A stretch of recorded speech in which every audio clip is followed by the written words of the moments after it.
Hello, MCU fans. Today I'd like to talk about a recent controversy regarding Miss Marvel's superpowers changing from her comic book powers to the MCU version of her powers. And it's left a lot of people saying, well, the same thing Kamala Khan is saying. You get what? Some people have even said they're not sure they even want to watch the series because they're so frustrated with how her powers have changed. So what I'd like to do today is to try to convince you to definitely watch the series, give it a chance, but also to show you this is not the first time a very popular superhero's powers have been changed in radical ways and, honestly, controversial ways. So let's dive right into this. First of all, let's look at Miss Marvel's comic powers. For those that have read the comics, you know that she had an inhuman inheritance that was activated by the Terrigen Mist, and her inhuman powers resulted in her ability to embiggen, which gave her, the stretchy ability, the ability to make her hands larger, other body parts larger, and how this really tied in so much to her personality, her emotional journey for acceptance, etc. It's a very integral part of her character. So naturally, people were quite surprised when this was not how the MCU decided to adapt her powers. Which, speaking of, in the MCU, what we've seen is her powers are going to be much more cosmic-based. So not inhuman-based, but cosmic-based. And she will have the ability, from an effect standpoint, to look like she's embiggening, to make her fists bigger and things like that. But definitely it is a very different power set. Now, we're not entirely sure why Marvel did this. Some have theorized it's because Mr. Fantastic has stretching ability similar to her embiggening in the comics, and Marvel didn't want in the MCU for there to be confusion between the heroes. The Fantastic Four is going to be introduced soon. Others have theorized that giving her a more cosmic origin ties her even more to her model, her role model, Captain Marvel, and also to Monica Rambeau with her cosmic powers. So, we'll probably learn more when the series comes out. But definitely I can understand why people feel, hey, this is very, very different. But let's look at another example of a superhero who had some similar controversies when they first were adapted to movies. And that would be Spiderman. Now, anyone that knows Spider-Man knows that he's a highly intelligent scientist and created web shooters to shoot his webbing. And one of the reasons that was kind of fun is because, if he were to run out of webbing sometimes mid-swing in the comics, that would create quite a plot point of what's he going to do now? Or he's fighting somebody in the middle of a battle and his webbing runs out. So the webbing was very important that it was mechanical. And then another one of his abilities is to climb walls. You can see there by his hands and his feet, he's able to just stick to any surface. Now in the comics, they have kind of tried to explain it.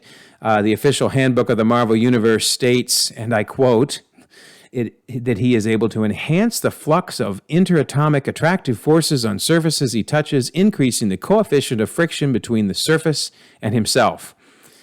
Yeah, that didn't help. Let's just accept he sticks to stuff. So anyway, the bottom line is it was inherent in his ability to stick to surfaces, and the web shooters were a creation. However, when Sam Raimi adapted Spider-Man in 2002, there were some pretty big changes. The first being his web shooters. It was literally a part of his hand, or his arm, rather, his wrist, that the webbing would shoot out of. So it was biological, not something he created. Besides being a little unnerving, it also took away a big plot point that I mentioned earlier of, you're not going to run out of webbing if it just comes shooting out of your body.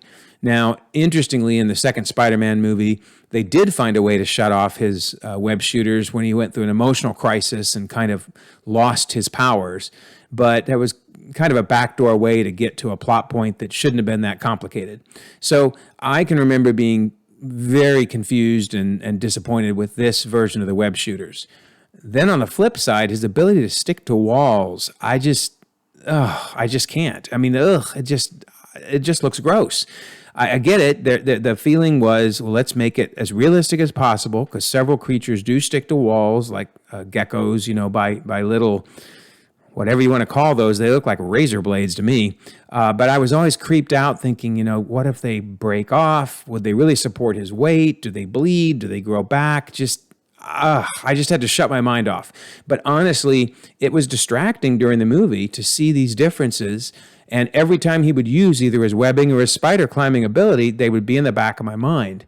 And let's just say that time has not changed it. Here we are 20 some years later, and we're still talking about it. Because in the Spider-Man No Way Home movie, they were teasing Tobey Maguire's Spider-Man, and Tobey Maguire played that original Spider-Man about, the webbing's in you. Where does it come out? Does it come out anywhere else? And then in the recent Multiverse of Madness, America Chavez was joking about, does the webbing come out of his butt?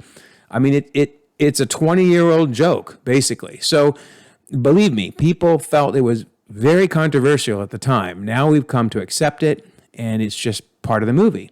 So I guess I would throw out to you that if Spider-Man could become basically the pinnacle of the Marvel Universe, even though it had that beginning with very different power set changes, give Miss Marvel a chance. Let's see how it all works out. It may be by the time you're done watching the series that you've come to accept that, yeah, this interpretation is fine. It's different. It's not the same, but it's fine.